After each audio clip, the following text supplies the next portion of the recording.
poslanskih skupin SLS in SDS na predlagani predlog, torej na predlog družinskega zakonika.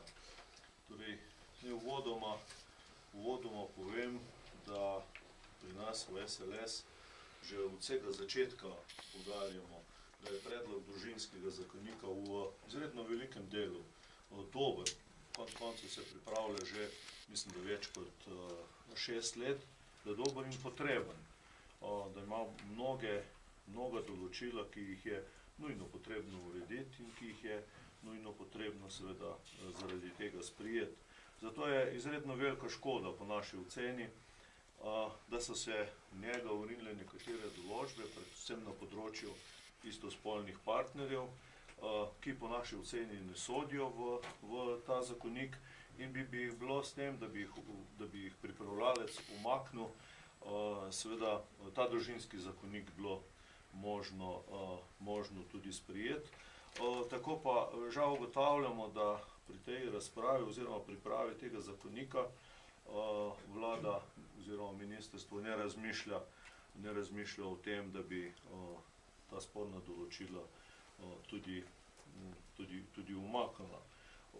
Torej, moram reči, da smo v Slovenski ljudski stranki, ki je zagotovo utemeljena na krščanskih vrednotah, v javni razpravi o predlogu družinskega zakonika in sicer večkrat v javnosti, prvič že, menda 12. septembra, odločno nasprotovali temu izenačevanju zakonske zveze in družine v klasičnem smislu z istospolnimi zvezami, še posebej zato, ker omogoča posvojitve otrok v istospolnih partnerskih skupnostih.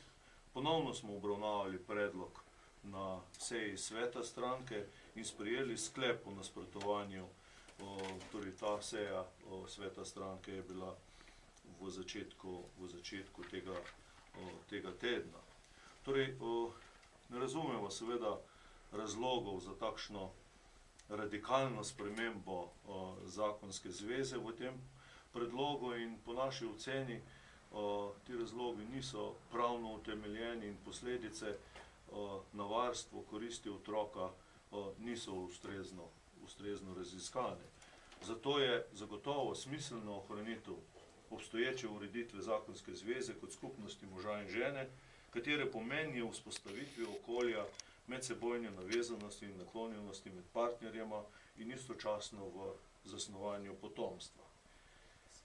Mi smo v svojimi dopisi pozvali ministra za delo, družino in socialne zadeve, da iz zakonika umakne te sporne dele. Nazadnje pa smo pozvali tudi predsednika vlade, da iz vladne procedure umakne ali zakon ali zakonik, dokler ta zadeva ni rešena, oziroma zagotovi, da bodo iz zakonika umaknjena ta sporna določila. Kot rečeno, mi smo tudi vseskozi poudarjali, da je torej na vprašanje, ali je o morebitni podpori referendumu,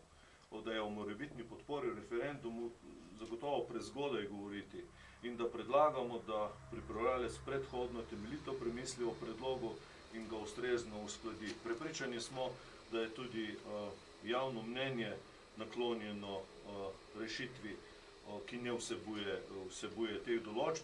Se pa strinjamo, da je glede na odločbo Ustavnega sodišča potrebno nekatera določila, ki so rešena z zakonom, ki smo ga sprejeli v prejšnjem mandatu, to je zakon o registraciji istospolnih partnerskih skupnosti, da je potrebno razrešiti nekatere premoženjsko-pravne zadeve in s tem se pa seveda strinjamo.